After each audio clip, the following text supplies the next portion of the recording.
Good morning dear students. Today we are going to discuss about hypersensitivity.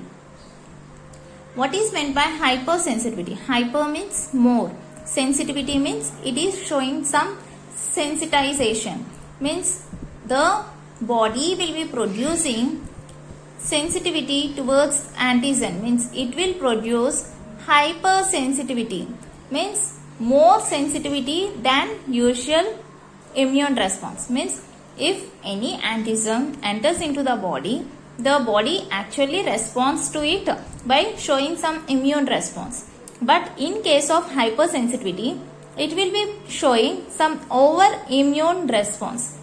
The body will be showing over immune response, and such condition we call it as an allergy.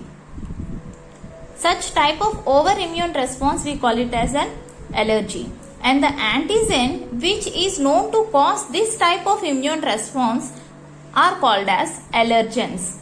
The antigen which is causing hypersensitivity is said to be as allergens. In 1963, Peter Gell and Robert Coombs first said about this hypersensitivity, and these two scientists classified hypersensitivity into 4 different types.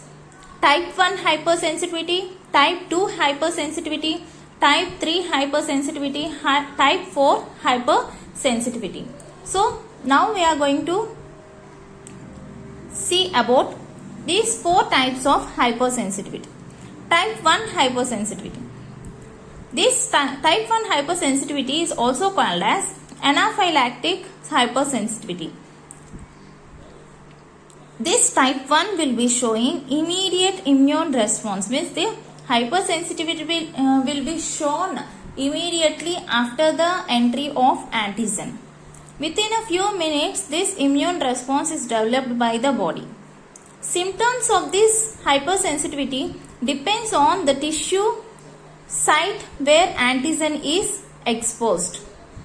The commonly seen symptoms are erythema, edema. What is meant by erythema? Erythema is a reddening of skin.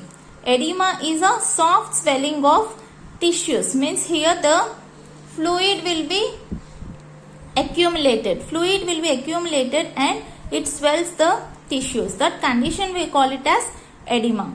And reddening of the skin means like rashes we can see. That condition we call it as erythema. So these are the common symptoms of type 1 hypersensitivity. Why we call this type 1 hypersensitivity as anaphylactic hypersensitivity?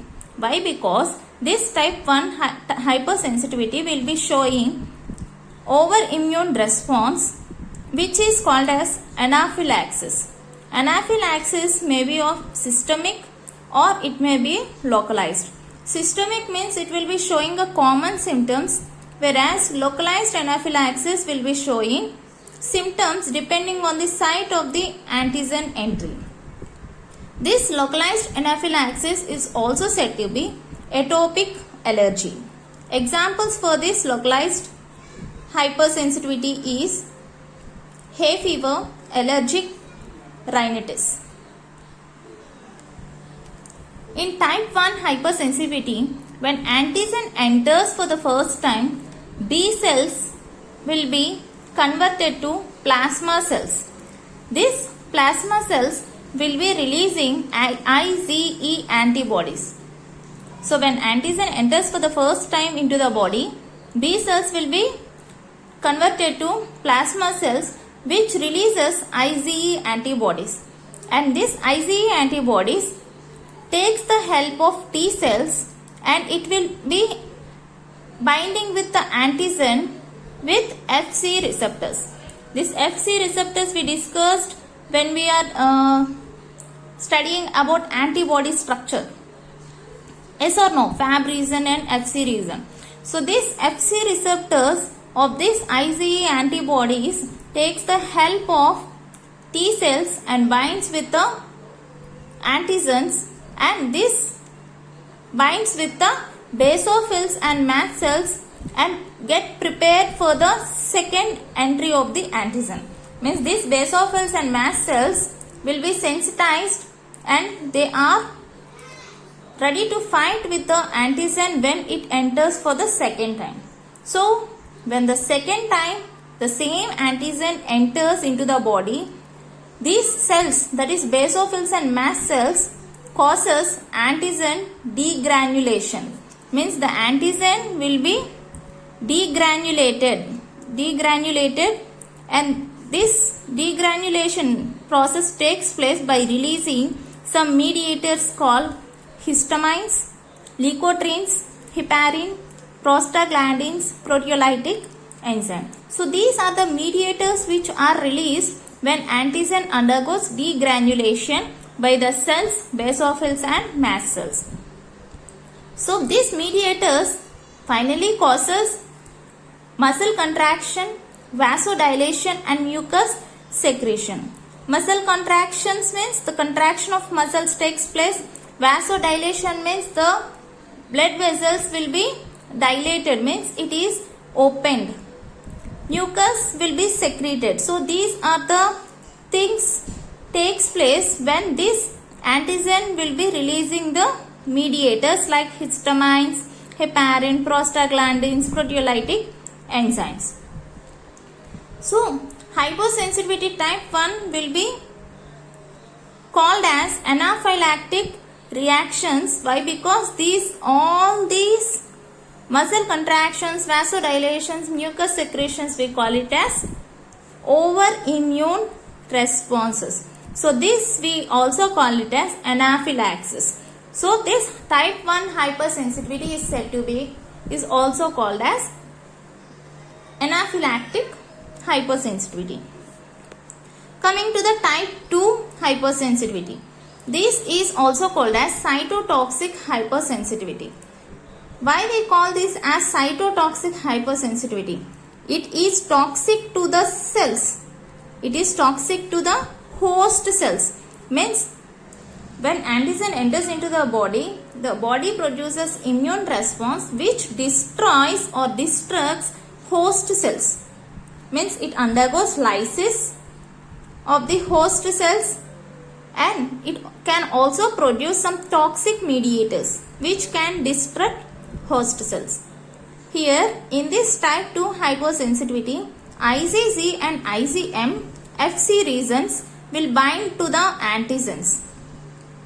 In the type 1 if we see, only IgE antibodies binds to the antigens, but in type 2 IgG and IgM will bind with the antigens and starts the complement mediated lysis. Means it takes the help of complement. Here it takes the help of T cells, but here these two antibodies takes the help of complement. Complements are the series of proteins which are interacting with one another to kill the antigen. Means to kill the antigen, the complements are the series of proteins which are interacting with each other to kill this antigen. So this complement helps the IgG and IgM to destroy this antigen. Along with the destruction of this antigen, the host cells are also destructed. Example for this type 2 hypersensitivity is hemolytic anemia, ABO transfusion reactions and RH hemolytic diseases. So here in condition like erythroblastosis fetalis, the type 2 hypersensitivity is seen. Coming to type 3 hypersensitivity, type 3 hypersensitivity is also called as immune complex hypersensitivity. In this, immune complexes are formed when antigen enters into the body. It binds with the IgG and forms immune complexes. These immune complexes are removed by monocytes of reticuloendothelial system.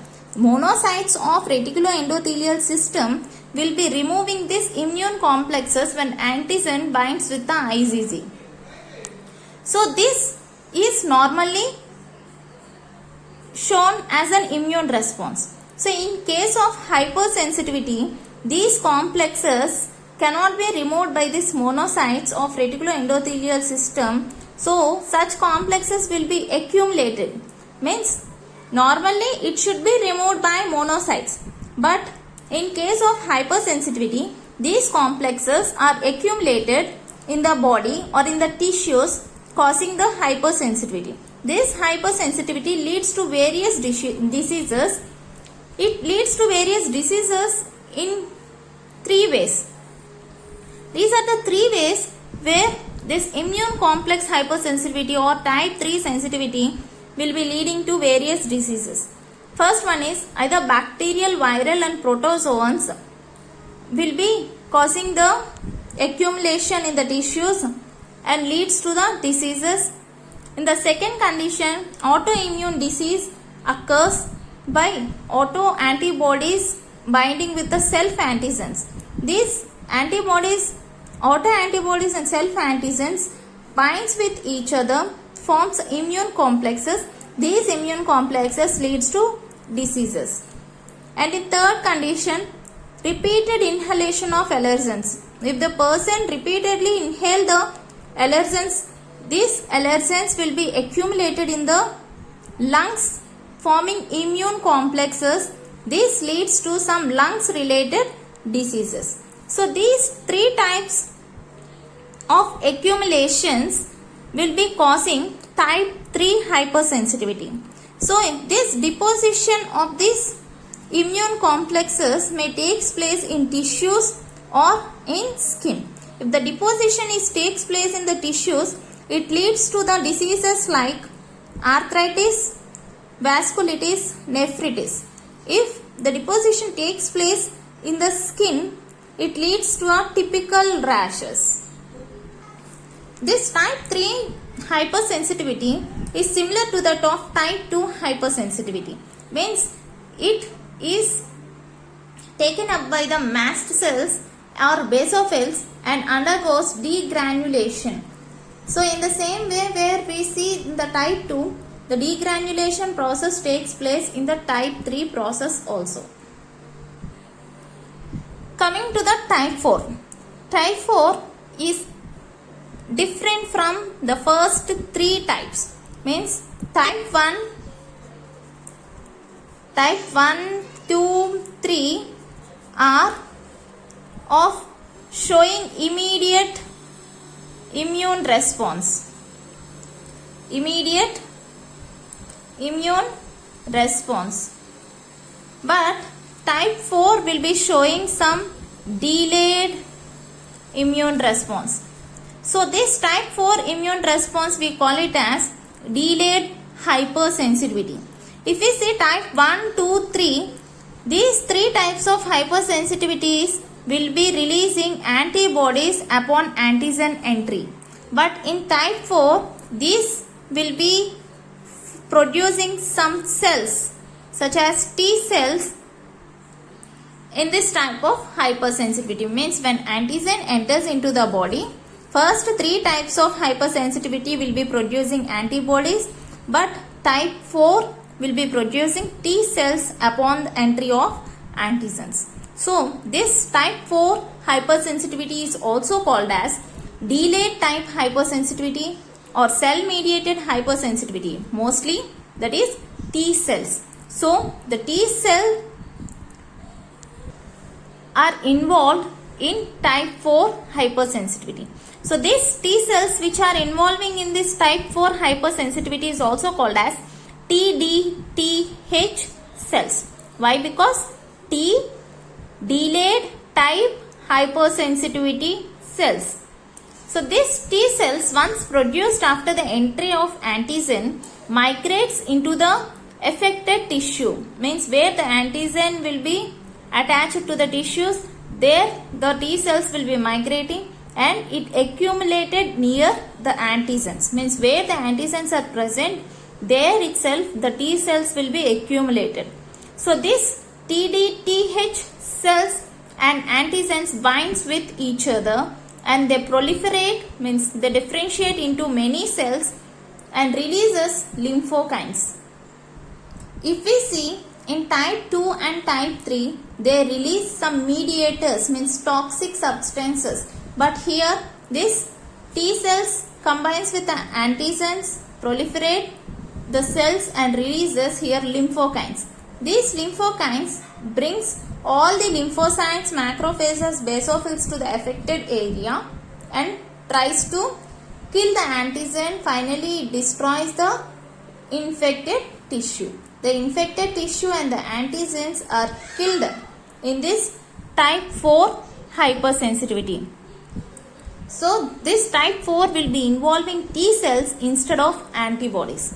So, this type 4 is also called as cell mediated hypersensitivity. It takes much time when compared to type 1, 2, 3. So, it is said to be a delayed type hypersensitivity. So, this is about different types of hypersensitivity.